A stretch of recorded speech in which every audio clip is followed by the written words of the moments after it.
Mis queridos amigos, hermanos, ¿qué tal? ¿Cómo están? Me alegro saludarles nuevamente mediante esta conferencia que forma parte de nuestro estudio de Gálatas, en el cual nosotros hemos usado como plataforma en la cual podemos ver puntos importantes de Gálatas, no todos, los comentarios que el reformador Martín Lutero dictó como conferencias a sus seminaristas que se estaban preparando para el ministerio de la palabra en el seminario de Wittenberg, al norte de Alemania, en el año 1531. De hecho, nosotros estamos por recordar ese 31 de octubre de 1517, cuando ese monje agustino llamado Martín Lutero se levantó contra todo el sistema grandioso,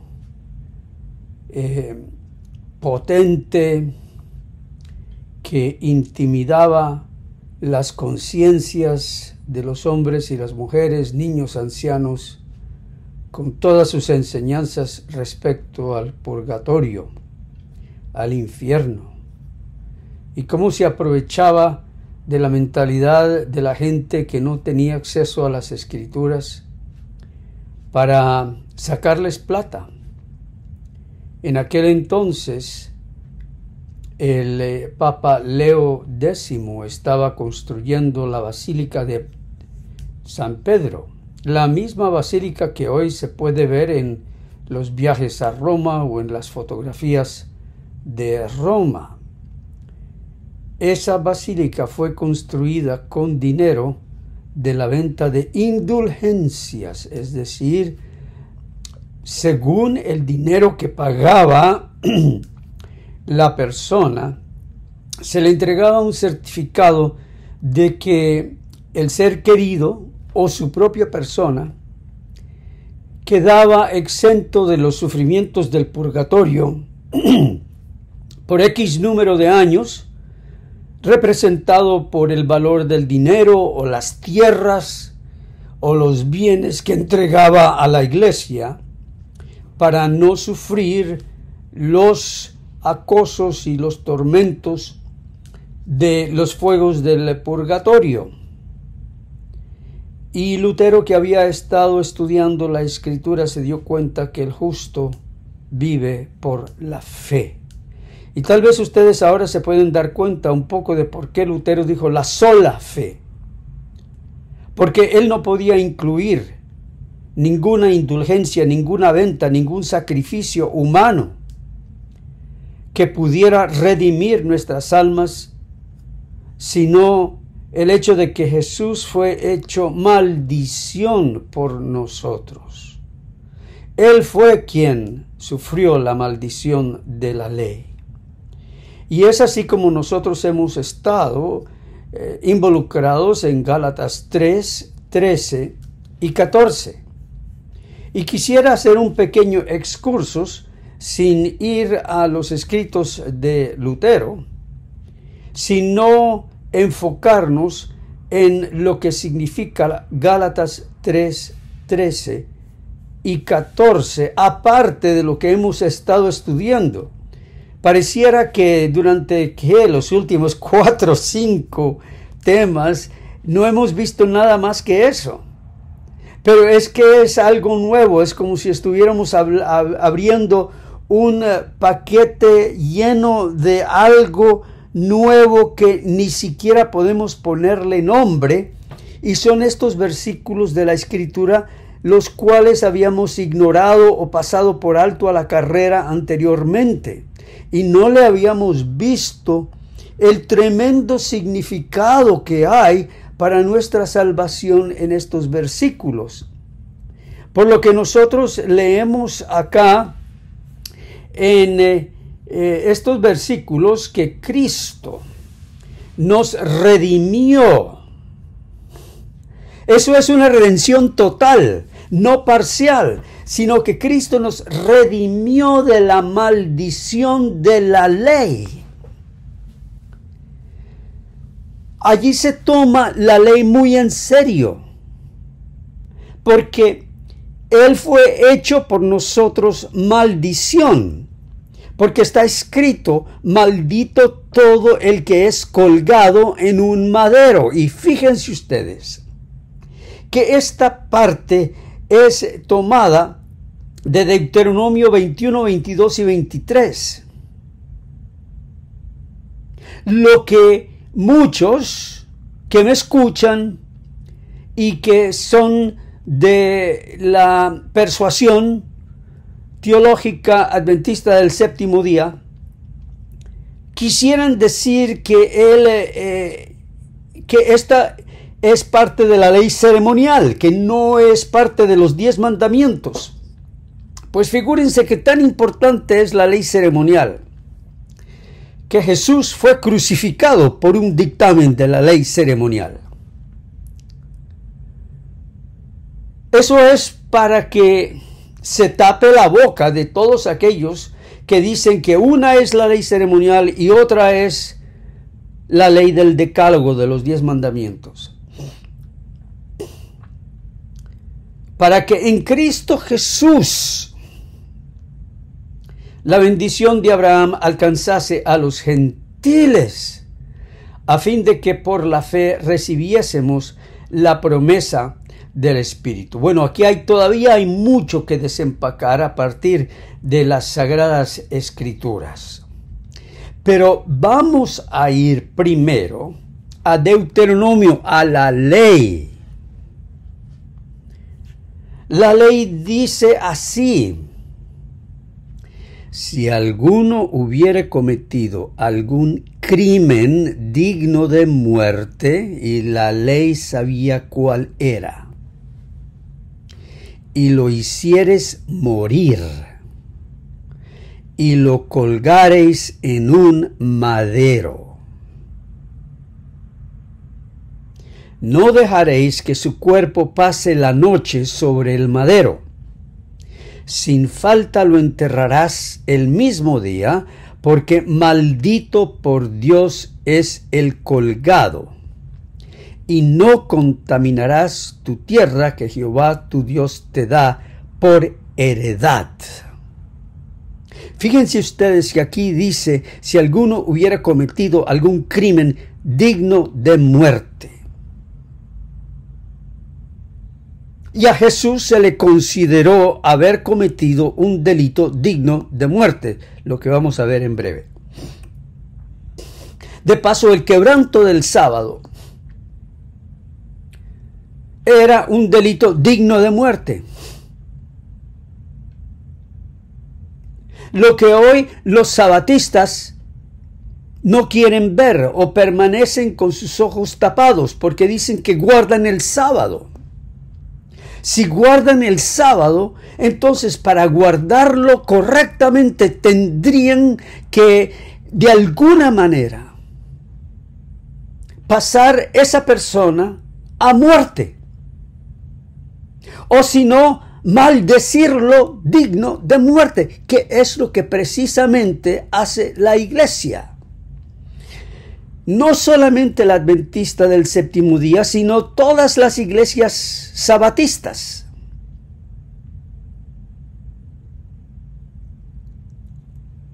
Menos mal que la ley prohíbe tomar la ley en sus propias manos, porque no dudo que habría personas que son tan fanáticas por la observancia del sábado que buscarían, en vez de borrar a los hermanos, buscarían la manera de quitarle la vida. Así de fanáticos son algunos, pero debido a que la ley de la tierra les prohíbe, no lo hacen. Pero eso muestra que tienen el asesinato y el homicidio en sus corazones. Tienen el mismo quebranto de los otros mandamientos, los tienen en su corazón, porque quisieran ver la muerte de personas que desobedecen el sábado. el cuarto mandamiento.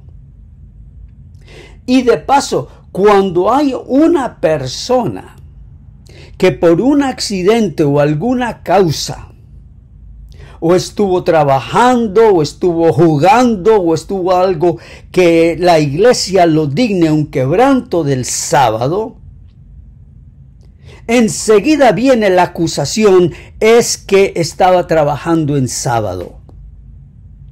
Dios lo castigó, o estaba jugando en sábado. Lo mató el rayo porque estaba jugando fútbol en sábado. Y eso muestra el corazón asesino y homicidio, y lleno de homicidio, que hay en muchas personas. Así que colgar de un madero era un dictamen dado por el pueblo de Dios, era un dictamen dado por el sumo sacerdote o posteriormente por el Sanedrín. Y en el tiempo de Roma tenían que pedir permiso a Roma para que Roma pues entonces llevara a cabo la pena de muerte. Pero a Jesús se le consideró digno de muerte y por eso fue colgado en la cruz. Y según la ley, al ser colgado en la cruz, por virtud de la petición del Sanedrín judío, entonces llegó a ser maldito por Dios, porque la ley es ciega. Y no vio allí al Hijo de Dios, sino vio allí a un pecador, a alguien que había infringido la ley. Esto es digno de entenderlo. Y aún así nunca llegaremos al fondo de todo el significado que hay en este hecho de que Cristo fue crucificado por nosotros. Encontré un artículo, un escrito maravilloso, escrito por un tal Marco Antonio el 1 de enero del 2021, la maldición de colgar en un madero, el entendimiento hebreo de la crucifixión, no el entendimiento romano de la crucifixión, sino el entendimiento hebreo. Y como pueden ver, él usó este dibujo del Señor Jesús siendo crucificado. Y nosotros leemos para instruirnos un poco de lo que este escritor ha dicho. Voy a guardar esta imagen por acá un poco. En la ley judía, a ver si me pueden seguir, y este video va a tomar varios episodios. En la ley judía, colgar en un madero era la peor de las sentencias de muerte y aplicada solo a aquellos considerados malditos por Dios. Y el autor continúa diciendo aquí que colgar en un madero traduce la palabra hebrea talá, que significa ahorcar. Se cuelga a una persona de un árbol y se ahorca. Suspender a alguien en un árbol hasta que sobreviniera la muerte, sin especificar si el condenado era sujeto con cuerdas o clavos. Es decir, que si la sentencia no era el ahorcamiento, entonces sencillamente se le colgaba de un asta o dos astas, una de ellas atravesada, y se le dejaba suspendido hasta que sobreviniera la muerte, porque poco a poco iba perdiendo la capacidad y la función de respirar, se iba asfixiando, se ahogaba, era como un ahorcamiento lento. También se le llamaba a esta suspensión de un árbol, se le llamaba crucifixión. Josefo, el historiador, traduce la palabra hebrea talá, colgar, ahorcar, al griego como anastaurosai, que significa crucificar. De esta manera, cuando las escrituras hebreas dicen que el panadero del faraón fue ejecutado en la horca, según Génesis 40:20, ahí se usa la palabra talá, Josefo lo traduce como crucificado en griego. Asimismo, cuando Amán fue colgado en un árbol de 50 codos de altura, altísimo, Josefo nuevamente utiliza la palabra crucificar en griego. En la actualidad, las palabras colgar y ahorcar se asocian con la muerte por la horca en el cuello. Pero aquí se refiere a la crucifixión como una forma de muerte por suspensión, y era una horrible muerte, sin decir de otro tipo de crucifixión más horrible, en la cual el crucificado era impalado vivo a una estaca. Se tomaba un tronco de árbol, se le hacía un punto, como si fuera un asta, como si fuera una lanza. Era horrible. Entonces, también dice aquí el autor que si un hombre denuncia a su pueblo, esto es hablando del rollo del templo, de los escritos de Qumrán, del siglo II, un manuscrito descubierto en las cuevas de Qumrán conocido como el rollo del templo, 11Q19, una reinterpretación de Deuteronomio 21. Si un hombre denuncia a su pueblo, entrega a su pueblo a una nación extranjera y traiciona a su pueblo, lo colgarás de un madero para que muera. A la palabra de 2 y 3 testigos se le dará muerte y lo colgarán de un madero. Si un hombre comete un delito punible con la muerte y deserta en medio de las naciones y maldice a su pueblo, los hijos de Israel, también lo colgarás en el madero y morirá. Y sus cuerpos no permanecerán sobre el árbol, sino que los enterrarás el mismo día. Porque los que cuelgan del árbol son malditos por Dios y los hombres. No debes contaminar la tierra que te doy por herencia.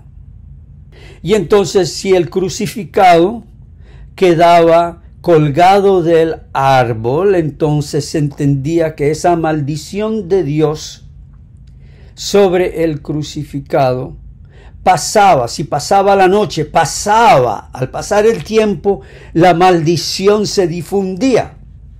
Y por eso era necesario enterrarlo. Entonces, se ha planteado que esta interpretación de Deuteronomio 21 en el rollo del templo refleja la interpretación legal judía desde principios del siglo II a.C. hasta la destrucción del templo. El rollo del templo señala dos adiciones importantes. Primero, el culpable de traición a la nación o blasfemia debía morir colgado en el madero. Un pecador de esta clase debía ser castigado de la manera más terrible. Y segundo, el rollo del templo indica claramente que los condenados serían colgados vivos en el madero. Porque dice, lo colgarás en el madero y morirá. Es decir, morirá por consecuencia de estar colgado en un madero.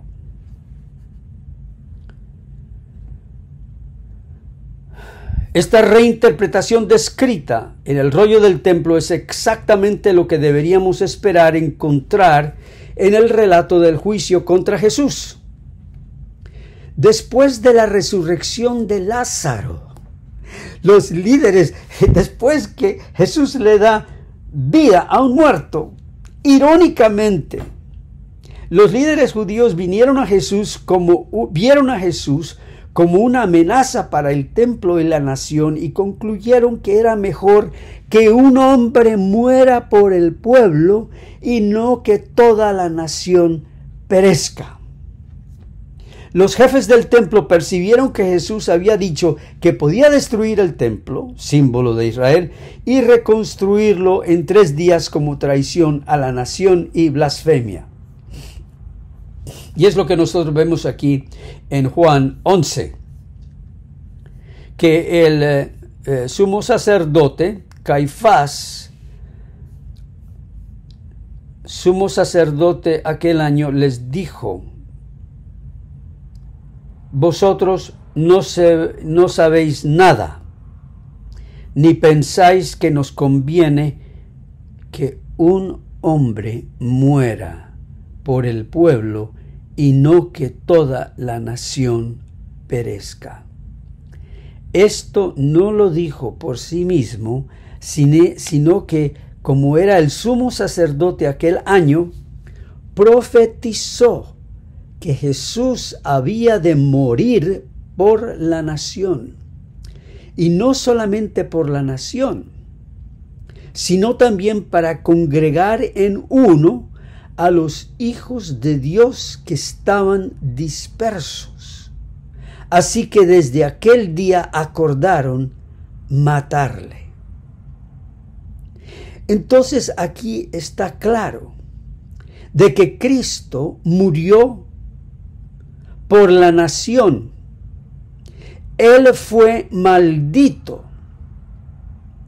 para que la nación no recibiera la maldición. Es de aquí de donde toma Pablo la teología, inspirado por el Espíritu Santo, de que Él fue hecho maldición por nosotros. La maldición de la ley que pedía su muerte por estar colgado en un madero y por haber recibido los pecados del pueblo. Como hemos dicho aquí ya en videos anteriores, que nuestros pecados fueron desalojados de nosotros y puestos sobre su cuerpo. Y entonces la bendición que es la vida justa, santa y perfecta de Jesús pasara a nosotros para nuestra salvación.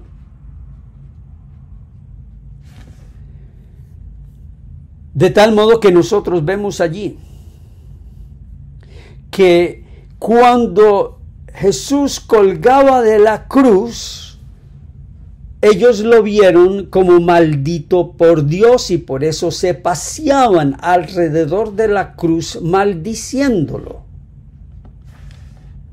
Porque ellos veían que Él, al declararse el enviado de Dios para llevar sus pecados sobre su cuerpo, estaba traicionando los ritos y el significado de los rituales de la ley y de los mandatos de la ley. Al hacerse Él mayor que la ley, al declararse Él el Cordero de Dios que quita el pecado del mundo, ellos vieron eso como una traición sobre sus propias leyes.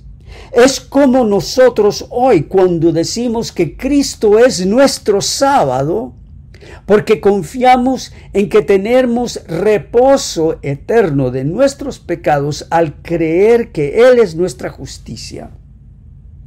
Se considera que nosotros estamos traicionando la ley del sábado, en vez de darse cuenta que nosotros estamos cumpliendo el cuarto mandamiento de una manera que no se cumple con ninguna observancia, sino que el cuarto mandamiento nos dice: acordarte has de reposar en Cristo porque Él es vuestro sábado.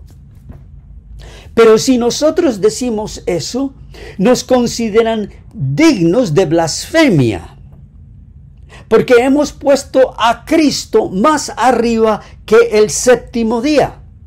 Y hay más celo por el séptimo día que por Cristo, quien por su vida y su muerte nos ha dado reposo de todo pecado. Y en ese mismo sentido, de esa misma manera, se pasean alrededor de nosotros con maldiciones muy piadosas, no lo dudo, como escriben acá en algunos comentarios. Son maldiciones muy piadosas, suenan muy bonitas, pero uno puede notar cómo hay el enojo y el rechazo y el odio y la hostilidad que mostraban contra el mismo Jesús cuando se paseaban alrededor de la cruz. Y lo que dicen es lo mismo que dicen hoy, porque en aquel entonces decían: baja de la cruz y creemos en ti. Baja de la cruz. Y hoy es lo que nos dicen.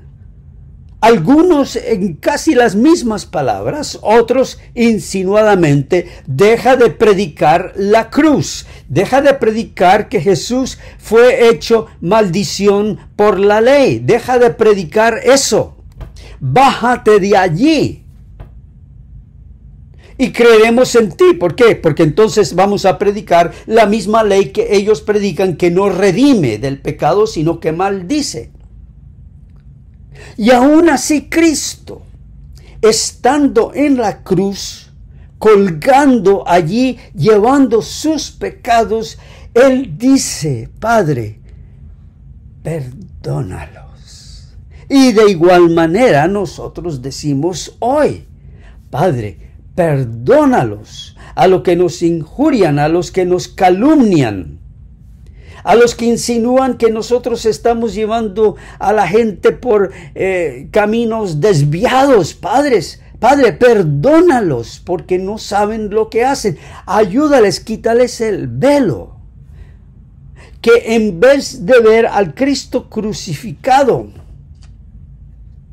como una traición a sus obras y a su obediencia, lo vean como su único recurso.